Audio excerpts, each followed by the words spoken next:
Hello, everyone. I wanted to share my story in some details. I was kind of hesitating to, make a video, but you know what? I thought maybe I should do that because few people thought maybe, maybe I'm not a real person. Some people thought there was some Jewish conspiracy going on, and all sorts of ideas out there. So I wanted to make a video to show that I'm a real person. I was born I was born into an Ismaili family. My dad is Ismaili, my mom was Sunni, and I was raised an Ismaili. And around the age of maybe 18 or so in high school, I found Islam. Some of my friends invited me to read the Quran, and I started reading it.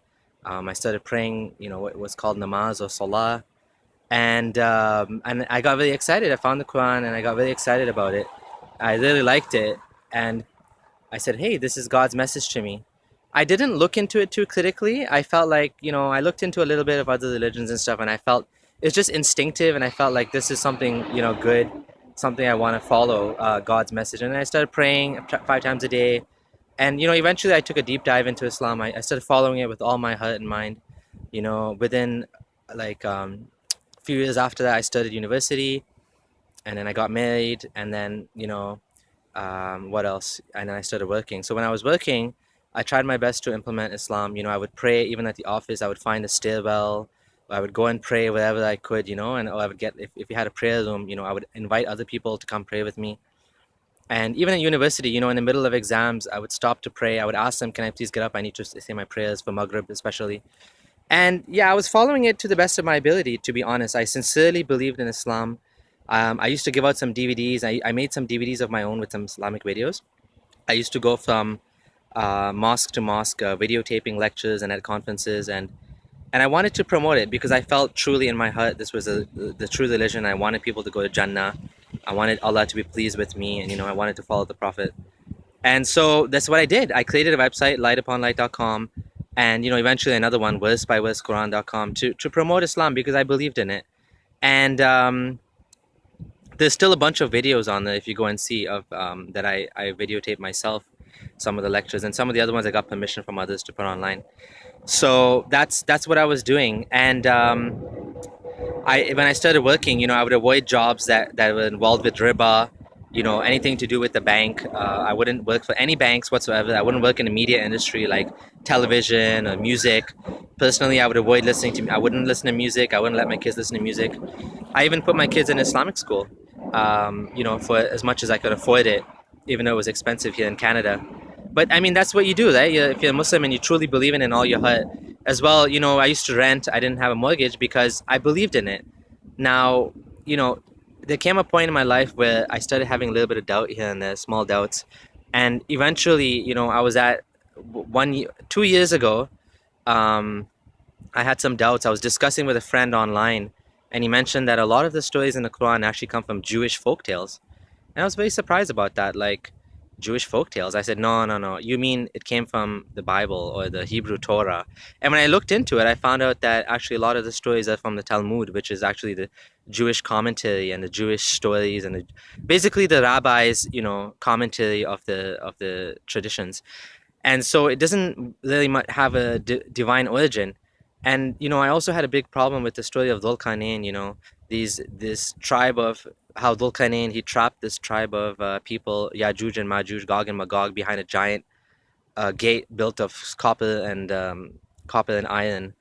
And I was wondering, where is this place? How come we can't find it? We have Google Earth and all that, and how come we can't find it? So that was another doubt. And I believe, left Islam for one day. But then I decided, you know what? I'm gonna put my doubts aside. I'm Muslim. I want to go to Jannah. I want to believe in Allah. And I became Muslim for one more year. And then last year, so 1 year ago, is when when I truly left Islam for good. I was in Ramadan, and I was at a pre-iftar halaqah, and the sheikh was saying, Allah holds up the sky without any pillars. And this brought back all my doubts about, if the Quran is truly from God, the creator of the universe, the one that knows all things, why is he describing the world in a way that, was the 7th century understanding of the world? Like, the sky doesn't have, okay, we know the sky doesn't have any pillars that you can see, but there's no need for pillars. Like, we're just a ball in space. Sky is just, it's just emptiness. It's just emptiness of space. So there's no there's no need for any pillars, visible or invisible. And there's many things like that, like the orbit of the sun and the moon. Why Allah describes an orbit of the sun and the moon? Like, we know the orbit of the moon is around the earth. That makes sense. But the orbit of the sun, like, what orbit would that be? I looked into this and I found, well, there is an orbit. It's a 300 million year orbit of the sun around the Milky Way galaxy, which has nothing to do with humanity whatsoever, because it's completely useless. But of course, at that time, the Muslims would have thought that this orbit is an orbit of the sun around the earth. And even in Sahih Hadith, Prophet Muhammad, he asked his companions, do you know where the sun goes when at the time of Maghrib? And they said, Allah knows best and his messenger knows best. And he said, it goes beneath the throne of Allah. Now we know the sun is actually still there, and it's actually the earth that's going around the sun. So this one and many other things, they didn't add up to me, that why the creator of the universe is making these mistakes, or describing it in a way that doesn't make any sense today, now based on the new information. And it made me wonder, is it truly Allah the creator, or is it just coming from a man that lived in the 7th century, that believed these things and was basically writing them as he went? And so, the stories in the Quran, like I said, Dhul Qarnayn, where is Gog and Magog, Yajuj and Majuj? There's supposed to be, millions and millions of them stuck behind this dam. We haven't found any giant gate anywhere in the world. I mean, even some of I think it was Omar, we went to look for it and they didn't find it. I mean, it doesn't make any sense, right? And so these things, my doubts began to grow and grow. And eventually I got to the point where I said, this can't be from God. I don't believe in this anymore. And because my doubt became more than my certainty.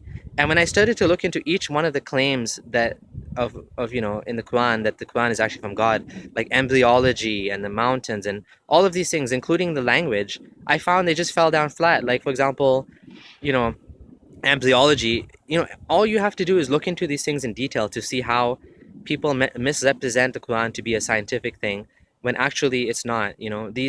These stories were meant to be like, kind of to bring you to remember God, and to say, look how amazing it is that, the embryo, how it glows.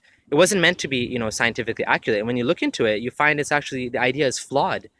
And same thing with the stories in the Quran, like, if they were true stories, why is it that we're finding trouble, verifying these facts? I'll make another video about Dhul Qarnayn in the future. It's a longer topic, but in summary, I just don't believe that there's any possibility that this actually came from a divine being, this book, the Quran. And when you look into it, you find many things that don't add up. And this is why I had to eventually leave Islam, despite all the investment I put into it, emotional investment, and my personality, my friends, everything was Islam to me. So this was a huge loss, losing God. And some people want to know what I believe now. I personally don't believe there's any God, so I'm atheist. But if someone would ask, well, where did everything come from? I would say I'm still learning, and I don't think we have all the answers. But it is possible there is a force, outside of the universe. I don't know, if you wouldn't call it necessarily God. You could call it God, but a force, a power, a being that made everything into what it is. But this being, from what I can tell, either does not care about us, or does not know about us, is not interested in us, doesn't answer dua, doesn't, like, if you just look at the state of the world today, all the suffering and all the pain, it does not look like there's any God out there that cares for us, that's looking out for us. And in fact, that's what I believe, that if there is a creator, either he doesn't know about us or he doesn't care about us, and he's just letting all these things happen. And which is why I'm an atheist, because I don't believe that there is a God. But if there is a creator out there, I mean, maybe he has no personality. Maybe it's just like a force, a power,